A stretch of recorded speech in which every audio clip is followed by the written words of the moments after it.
Boa noite, sejam todos bem-vindos. Nós estamos começando a nossa transmissão ao vivo aqui pelo Facebook.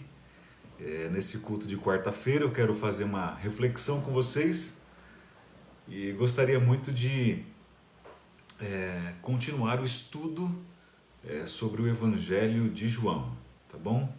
Você é muito bem-vindo nesse momento, Denise, seja bem-vinda, Lenildes.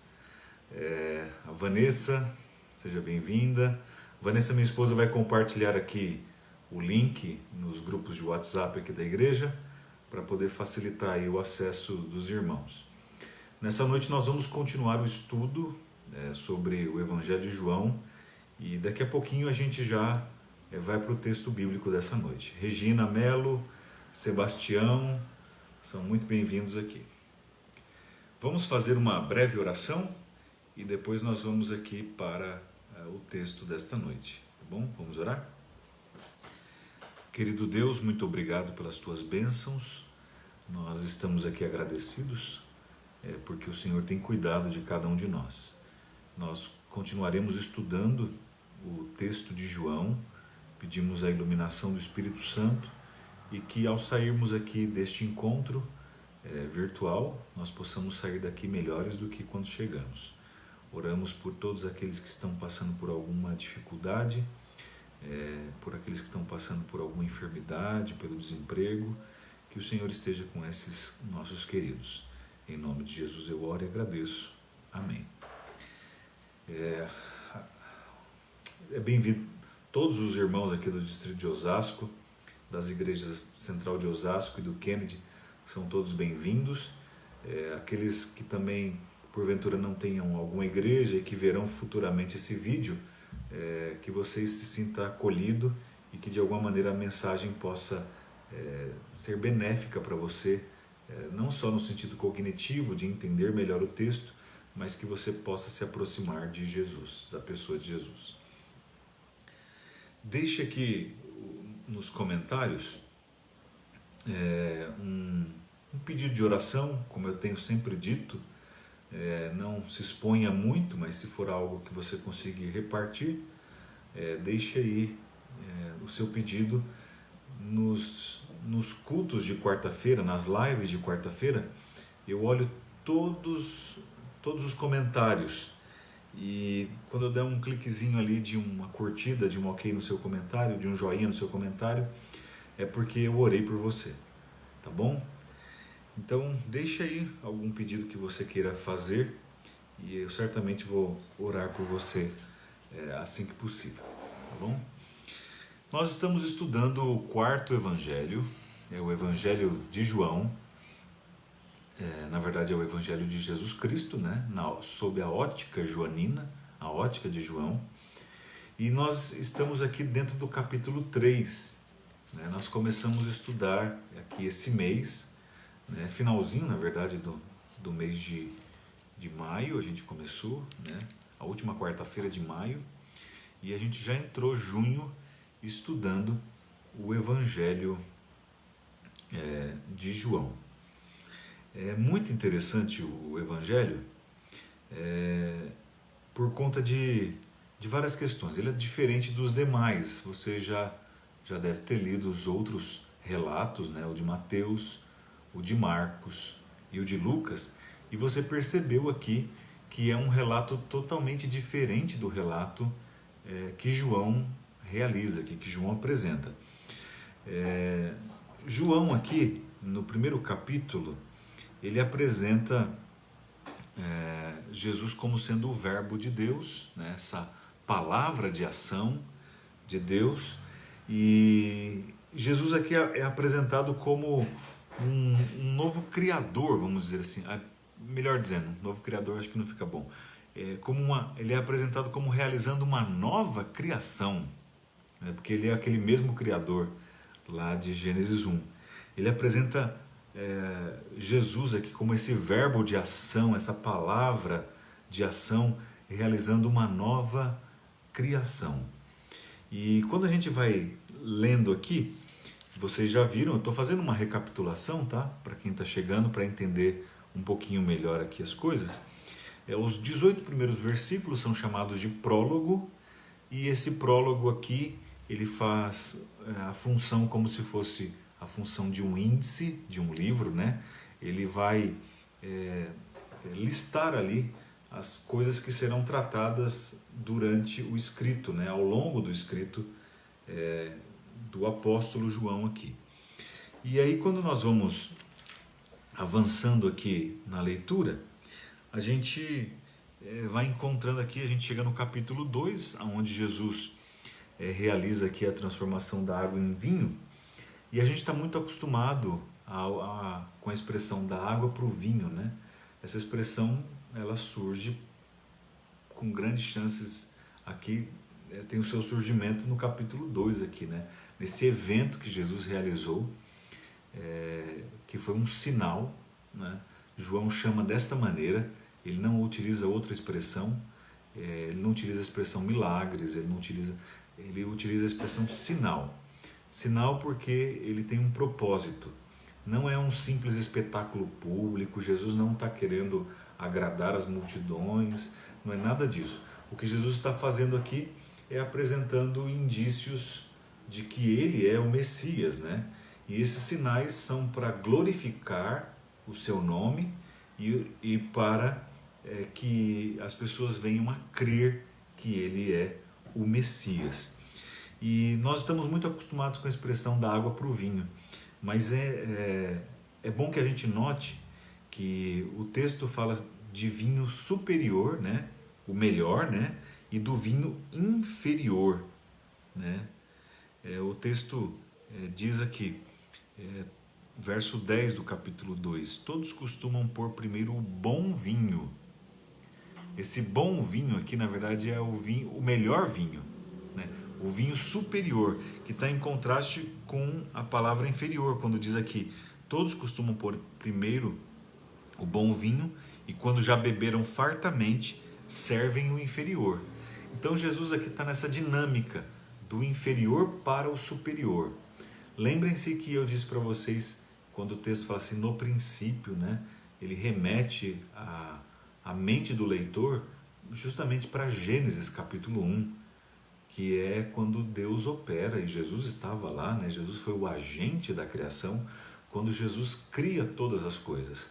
E aqui Jesus está operando uma nova criação, né? Ele está trazendo à luz uma nova humanidade. Então ele já começa transformando a água em vinho, né? E o vinho que ele produz é um vinho de qualidade superior ao vinho que estava sendo servido na festa. Disse para vocês que esse vinho ele não era alcoólico, e não, de fato não é alcoólico. Os estudiosos, todos eles concordam, né? Mesmo não sendo adventistas do sétimo dia, e eu estou dizendo mesmo não sendo, para não dizer que essa é uma visão da igreja adventista ou dos adventistas do sétimo dia, teólogos sérios concordam que não havia embriaguez naquela festa, né? O que havia ali era uma festa de casamento de pessoas que procuravam observar realmente as orientações bíblicas, e quando a gente vai à Bíblia, a gente descobre que o uso do vinho alcoólico ele é desaconselhável pela Bíblia, né?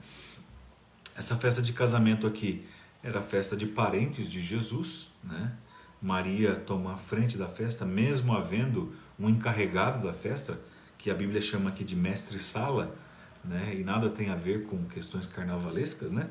Mestre-sala aqui, na verdade, a palavra ali no grego seria o chefe da mesa, né? Na verdade seria mais ou menos isso, o chefe da mesa. E Maria aqui toma a frente, isso é uma demonstração de intimidade com os noivos ali, né? E a gente viu muitas curiosidades aqui, a gente viu que aparecem vários personagens aqui convidados, Jesus, os discípulos, Maria, o encarregado da festa, os serventes, o noivo, mas a noiva não aparece. A gente vai falar um pouquinho mais sobre isso em outro momento. Na sequência, Jesus ele purifica o templo, né? Ele expulsa os cambistas do templo, e logo na sequência o texto diz no verso 23 do capítulo 2, que estando ele em Jerusalém durante a festa da Páscoa, muitos, vendo os sinais que ele fazia, creram no seu nome. Mas o próprio Jesus não se confiava a eles, porque os conhecia a todos, e não precisava de que alguém lhe desse testemunho a respeito do homem, porque ele mesmo sabia o que era a natureza humana. Esse texto é muito interessante porque na sequência ele fala assim que Jesus não se confiava a ninguém, mas no capítulo 3 Jesus ele faz as declarações da sua messianidade e da sua missão aqui, salvadora desse planeta, como ele nunca tinha revelado para ninguém. Ele se confia, ele confia as informações para um homem que era considerado o principal, né? Ou um dos principais dos judeus ali, para Nicodemos.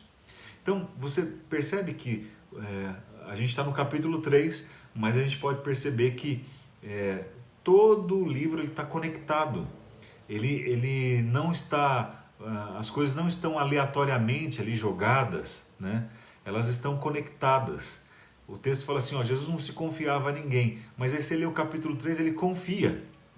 Ele no meio da noite, quando todo mundo estava dormindo, ele resolveu conceder uma entrevista para Nicodemos. O homem aqui é um dos principais dos judeus, né? Ele era membro do Sinédrio. O Sinédrio era uma espécie de corte judaica composta de 71 pessoas, né? E Nicodemos era parte do Sinédrio. Nicodemos foi quem muitas vezes, mesmo depois dessa entrevista, Nicodemos demorou realmente para render-se por completo a Cristo. Ele ficou observando Jesus. E havia realmente uma preocupação muito grande da parte de Nicodemos de dizer logo assim, olha, eu creio, mas ele já acreditava. E ele foi uma das pessoas que ajudou muito, né, nesse processo. Ele defendia Cristo ali durante todo esse processo aí enquanto ele estava no Sinédrio. A gente pode ver isso aqui ao longo do Evangelho, ele aparece mais outras 2 vezes, né? A terceira e última vez que ele aparece, ele está lá, já na cruz, ele está, na verdade, levando já o bálsamo para poder fazer o tratamento no corpo de Jesus, ali depois da sua morte. Então, Nicodemos, e também posteriormente, claro, Nicodemos ele colaborou muito para o avanço do cristianismo, né? Não havia esse termo, mas o avanço do movimento do caminho, né? Chamado movimento do caminho, dos seguidores de Jesus ali. Nicodemos foi um grande colaborador financeiro para o avanço da causa. Bem, o Evangelho está todo aqui posto diante da gente, né? Pelo menos o início dele aqui, melhor dizendo, o início dele está todo posto aqui diante da gente. E eu quero me demorar um pouquinho aqui dentro do capítulo 3, nos versos 14, 15 e 16, que é realmente aqui o suprassumo. A gente precisa se demorar um pouquinho nesses 3 versículos aqui, principalmente no versículo 16, porque ele vai ajudar muito a gente a compreender a missão de Jesus, né? João 3,16. Sua Bíblia está aberta em João 3,16? Vamos ler, né? Nós já oramos, nós vamos ler agora João 3,16. Porque Deus amou ao mundo de tal maneira que deu o seu Filho unigênito, para que todo o que nele crê não pereça, mas tenha a vida eterna. Essa é uma constatação de João, né? João é como se fosse mediante o relato que ele ouviu, e ele ouviu da boca do próprio Nicodemos esse relato, mediante o relato que ele ouviu, ele tira conclusões. E por isso que ele fala assim, porque Deus amou o mundo de tal maneira que deu o seu Filho unigênito para que todo aquele que nele crê não pereça, mas tenha vida eterna. Por conta dos outros 2 versículos, eles estão intimamente ligados aqui, né? O versículo 14 e o versículo 15 dizem assim: E do modo porque Moisés levantou a serpente no deserto, Assim importa que o Filho do Homem seja levantado, para que todo o que nele crê tenha a vida eterna. Foi por conta dessas duas falas de Jesus aqui, do verso 14 e o verso 15 são falas de Jesus, e o verso 16 é como se fosse uma conclusão de João. O verso 16 não é uma fala de Jesus. O verso 16 é o que João entende da fala de Jesus relatada por Nicodemos. Você está entendendo? E o verso 16 é um dos versos mais bonitos da Bíblia. Talvez seja o versículo mais conhecido de toda a Bíblia. Porque Deus amou ao mundo de tal maneira. E por que João chega a essa conclusão? Por conta de toda essa exposição que Jesus apresenta para Nicodemos. Olha que curioso, né? O texto, no capítulo 2, verso 24, diz assim: mas o próprio Jesus não se confiava a eles, porque os conhecia a todos, e não precisava de que alguém lhe desse testemunho a respeito do homem, porque ele mesmo sabia o que era a natureza humana. Jesus não confiava no ser humano, e ele está falando, na verdade, desse grupo que estava ali em Jerusalém, né? de judeus que estavam ali. Jesus não confiava neles, e Jesus não se revelava, né? Não se confiava a todos porque ele conhecia eles. Mas interessante que Jesus no capítulo 3 se revela a Nicodemos de um jeito tão especial, porque Jesus sabia do futuro, né? Só ele consegue ler de fato os corações, né? Só ele consegue ter um entendimento além do aqui e do agora.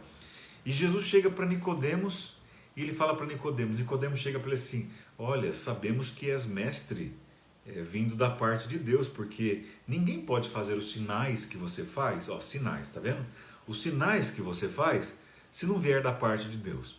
E veja, Jesus não se afeta por conta disso. Jesus não parece que ele até parece desconsiderar essa fala de Nicodemos, e ele já vai direto ao ponto. Ele fala assim: Nicodemos, você precisa nascer de novo. E ele fala assim,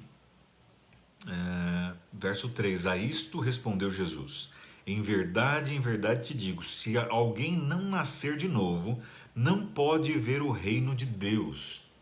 Jesus fala assim: se não nascer de novo, não pode ver o reino de Deus. Aí, na segunda vez que Jesus fala isso, ele fala no verso 5, respondeu Jesus: em verdade te digo, quem não nascer da água e do Espírito não pode entrar no reino de Deus. Olha, primeiro ele fala de ver o reino e depois ele fala de entrar no reino. Eu já disse para você que se nós não enxergarmos, se nós não vermos o reino, nós não vamos sentir desejo pelo reino e nós não vamos consequentemente entrar no reino. Então nós precisamos nascer de novo. E eu disse para você no culto passado que a palavra aqui, nascer de novo, a expressão de novo, é a expressão grega anoten, que significa, na verdade, nascer do alto. É um contraponto ao nascimento natural. Aqui Jesus apresenta um nascimento sobrenatural.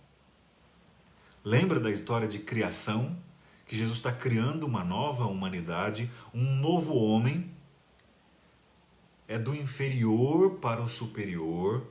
Lá no capítulo 2, lembra quando Jesus transforma água em vinho? Ele faz um vinho superior àquele que fora oferecido no início da festa, que era inferior.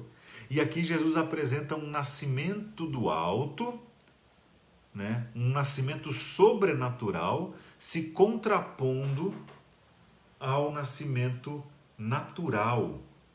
E Nicodemos fala assim: pode um homem, sendo velho, voltar para a barriga, para o útero da sua mãe e nascer uma segunda vez?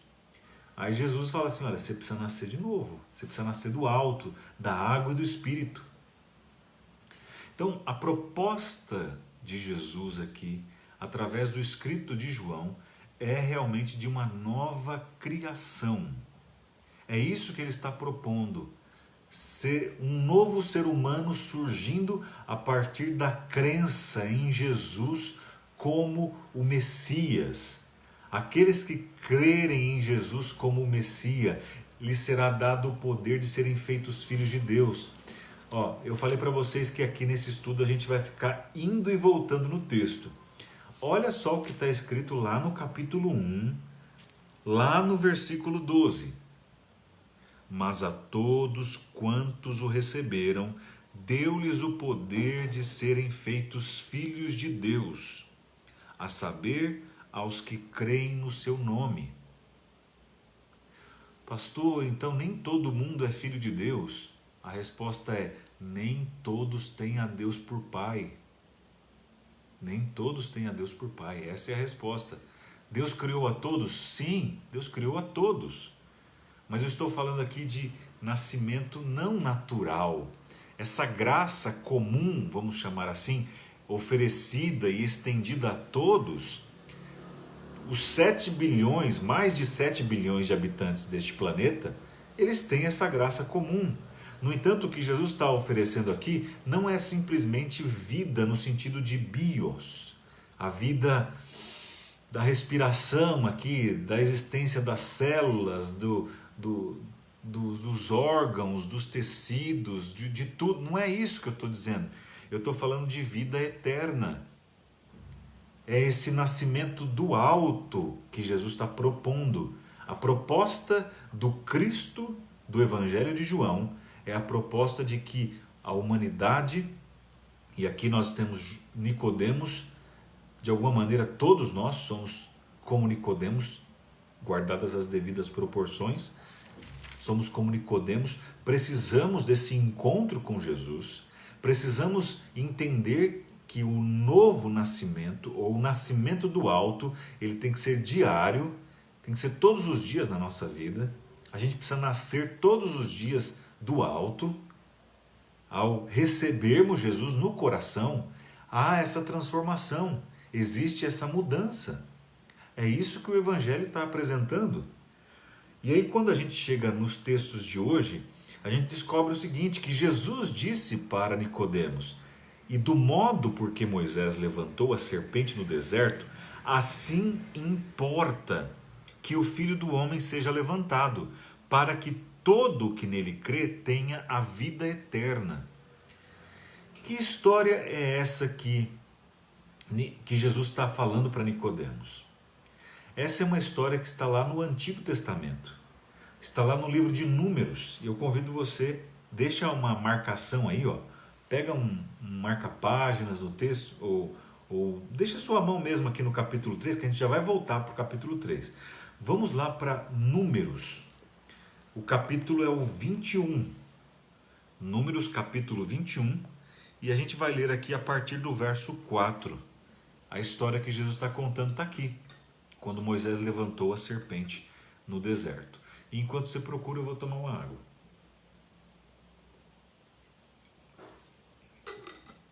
Todo mundo achou?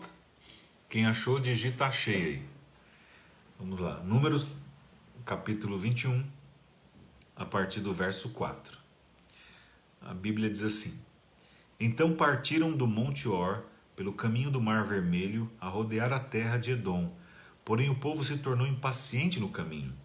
E o povo falou contra Deus e contra Moisés: por que nos fizeste subir do Egito, para que morramos neste deserto, onde não há pão e nem água?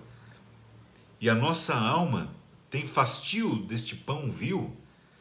Então o Senhor mandou entre o povo serpentes abrasadoras, que mordiam o povo, e morreram muitos do povo de Israel. Veio o povo a Moisés e disse: havemos pecado, porque temos falado contra o Senhor e contra ti. Ora ao Senhor, que tire de nós as serpentes. Então Moisés orou pelo povo. Disse o Senhor a Moisés: faze uma serpente abrasadora, põe-na sobre uma haste, e será que todo mordido que mirar viverá. Fez Moisés uma serpente de bronze e a pôs sobre uma haste.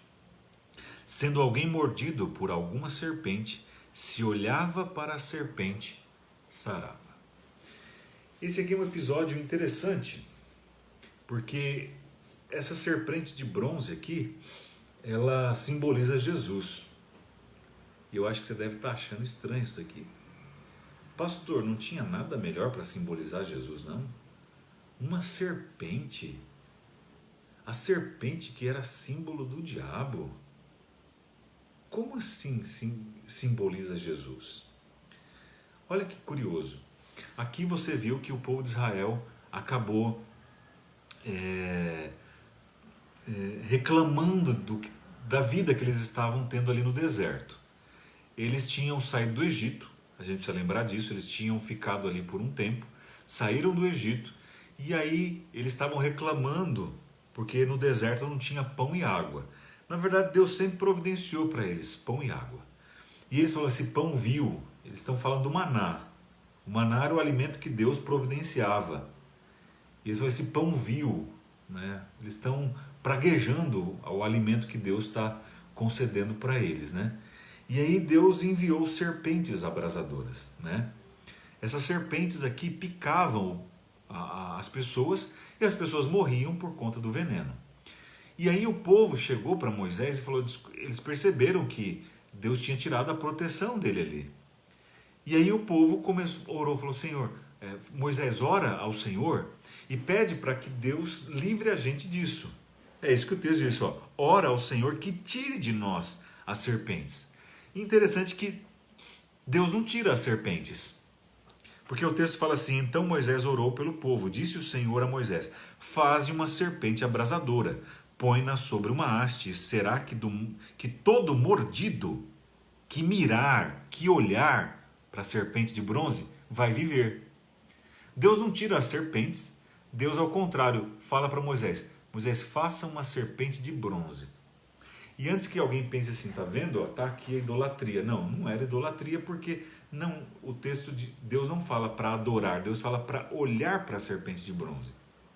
E todo aquele que olhasse para a serpente de bronze seria curado. A serpente curava de bronze? Claro que não. Aqui na verdade é um teste ou é uma oportunidade. Eu acho que eu nem gosto muito dessa palavra teste. Mas é uma oportunidade que Deus dá para Israel manifestar a fé. Aquele que olhasse para a serpente de bronze erguida na haste, iria viver mesmo que tivesse sido mordido. Aliás, se tivesse sido mordido, ele tinha que olhar. Aqueles que não olhavam morriam. Bem, pastor, você não respondeu ainda porque Jesus... Bem, vamos lá, vamos voltar para o texto. Você já viu onde está a história, você pode revisar essa história depois. Mas vamos voltar lá para João.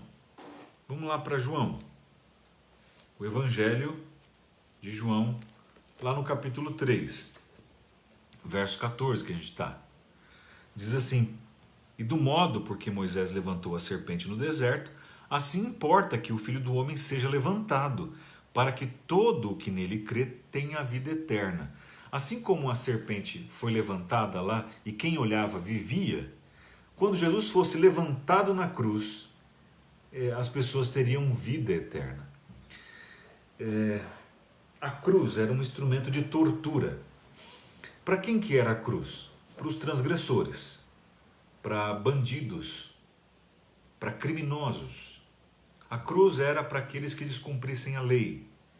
E quando a gente vai à Bíblia, a gente descobre lá no livro de Gênesis que todo aquele que transgredisse a lei de Deus, a ordem que Deus havia dado, se Adão e Eva transgredissem a lei, eles iriam morrer. A pena para a transgressão da lei de Deus era a pena de morte. Eles iriam morrer.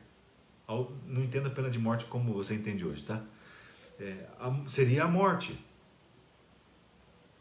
E quando a gente olha para o texto daqui da Bíblia, a gente percebe que Jesus, na verdade, está assumindo o lugar do pecador. Jesus aqui, e o símbolo da serpente é justamente porque a serpente trouxe todo aquele mal para o povo. A serpente trouxe morte para o povo. Jesus assume o lugar do pecador. E ele morre no lugar do pecador. Na cruz do Calvário, quando nós olhamos para a cruz, a gente tem a vontade de dizer, ó, está ali o Filho de Deus dependurado entre o céu e a terra. Mas teologicamente, na verdade, quem está ali dependurado entre o céu e a terra é o nosso substituto.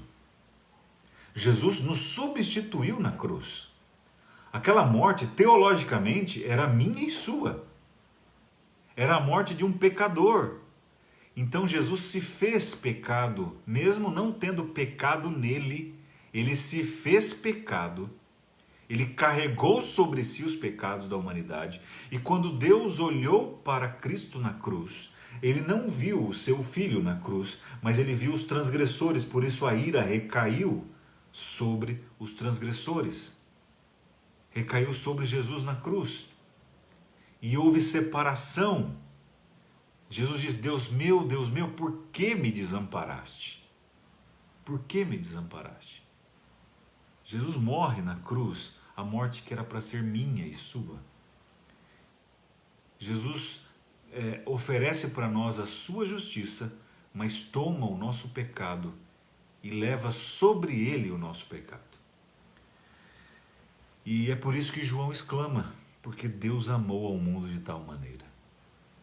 Porque é muito amor mesmo. Só o amor de um Deus que criou é que pode ser considerado e usada essa expressão de tal maneira. Deus amou e Deus deu Jesus. Não foram os judeus que o mataram, não foram os soldados romanos que o mataram. Deus deu, voluntariamente deu Jesus. E Jesus voluntariou-se a isso. E é por isso que João exclama. É como se fosse uma exclamação isso aqui mesmo. Porque Deus amou o mundo de tal maneira que deu o seu Filho unigênito. Unigênito. Aqui é repetido pela terceira vez essa expressão. Lá no capítulo 1, verso 14 e verso 18. Aparece pela primeira vez, unigênito. O termo grego é monogenes. Único da espécie. Único do tipo. Único do gênero, exclusivo, incomparável. Não houve ninguém igual a Jesus, não há ninguém igual a Jesus e não haverá ninguém igual a Jesus. Jesus, ele é o único da espécie dele. Não tem outro, não tem outro. Jesus é o Filho unigênito. Para que todo aquele que nele crê. Olha esse verbo aqui, né? O verbo crer. Ele é importante no Evangelho de João. Ele aparece várias vezes. A gente acabou de ler no capítulo 2, verso 23. Estando ele em Jerusalém durante a festa da Páscoa, muitos vendo os sinais que ele fazia, creram no seu nome. Lá no capítulo 2, verso 11. Com este deu Jesus princípio aos seus sinais. Em Caná da Galileia manifestou a sua glória e os seus discípulos creram nele. Vários textos aqui aparecendo. Olha só, capítulo 1, versículo 50. Ao que Jesus lhe respondeu, por que te disse que te vi debaixo da figueira, crês? Pois maiores coisas do que esta verás.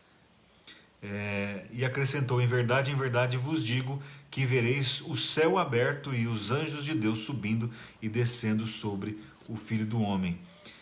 A gente vê aqui no capítulo 1, versículo 12, como a gente leu, mas a todos quantos o receberam, deu-lhes o poder de serem feitos filhos de Deus, a saber, aos que creem no seu nome. Então, o verbo crer aqui, ele é importante porque ele aparece muitas vezes, e esse de fato é o objetivo do Evangelho. O objetivo do Evangelho é esse. E eu não estou inventando. Eu te mostro na Bíblia que o objetivo é esse. Te mostro no Evangelho. Olha só, vamos lá para o capítulo 20. O penúltimo capítulo de João, vamos lá? Capítulo 20. Aguarda aí, fica comigo, a gente já está terminando. Capítulo 20 de João.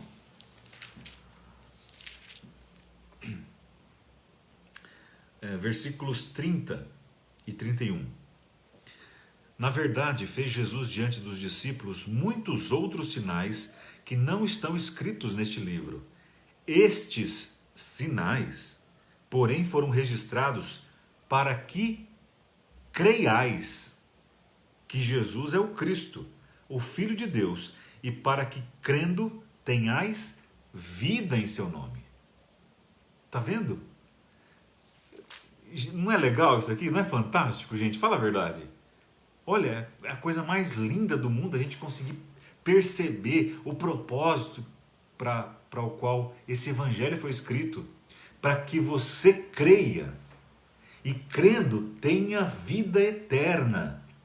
Jesus aqui está falando, quando ele fala vida eterna, ele está se referindo justamente a essa vida sobrenatural, a essa vida que transcende o aqui e agora, que vai além da vida natural. Por isso que ele disse para Nicodemos: você precisa nascer do alto. Você precisa nascer do alto. E eu e você também precisamos desse novo nascimento. E nós precisamos olhar para Jesus como o nosso resgatador, como o Salvador, aquele que nos tira desta condição de criação natural e nos coloca numa condição de criação sobrenatural. Meu amigo, minha amiga, meu irmão, minha irmã, nesta noite Jesus quer que você seja transformado numa nova criatura. A gente foi picado pela serpente e a gente está morrendo com o veneno dela. Mas a gente precisa olhar para Jesus. A gente precisa olhar para Ele dependurado entre o céu e a terra, na cruz,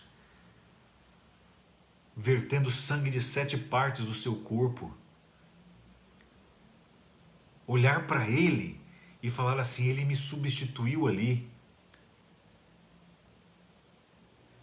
Que nessa noite você e eu possamos olhar para esse Cristo que se revela a nós como o Filho de Deus, como o próprio Deus. E com amor, Ele fala para a gente: nós precisamos de uma nova vida. Que Deus te guarde, meu amigo. Que Deus te guarde, minha amiga. Que Deus te abençoe. Sábado que vem a gente vai continuar. E a gente vai entrar na história da mulher samaritana. E você vai perceber também que lá ainda está presente a ideia do velho para o novo. Do inferior para o superior. Olha lá o poço de Jacó. As pessoas tiravam água dali. E aí Jesus oferece uma água superior. Ele fala que quem beber desta água vai ter sede da água do poço. Mas quem beber da água que eu lhe der, rios fluirão da sua vida. Olha que coisa bonita. Que Deus abençoe. E a gente vai fazer esse exercício, viu? Sempre indo e vindo no texto. Porque isso traz entendimento para a gente. Posso orar com você? Que Deus te abençoe nessa noite. Feche seus olhos e deixe seu coração aberto. Querido Deus, há um solo fértil no coração desta audiência virtual que eu tenho aqui. Existem amigos e amigas que talvez estejam assistindo pela primeira vez ou que verão futuramente este vídeo, e que a minha oração é que o Senhor continue trabalhando no coração deles. Esteja com os meus amados aqui do distrito de Osasco, das igrejas por onde passei e que estão assistindo neste momento, que o coração deles esteja perto de Jesus e que eles desejem ardentemente um novo nascimento. E que esse versículo de João 3,16 possa ser também a nossa exclamação: Senhor, como o Senhor amou esse mundo. Quando eu olho para mim, eu fico imaginando que esse amor é muito grande, porque eu não mereço ele. É demasiado grande demais, complexo demais, profundo demais para eu entender. Mas eu aceito. Obrigado por ser o amado do Senhor. Cuida dos meus queridos. É essa oração que faço em nome de Jesus Cristo. Amém, Senhor. Gente, muito obrigado pela companhia, pela presença virtual, pela paciência e audiência de vocês. E a gente se encontra aqui no sábado. Sábado às 10h30 da manhã. Beijo. Fiquem com Deus.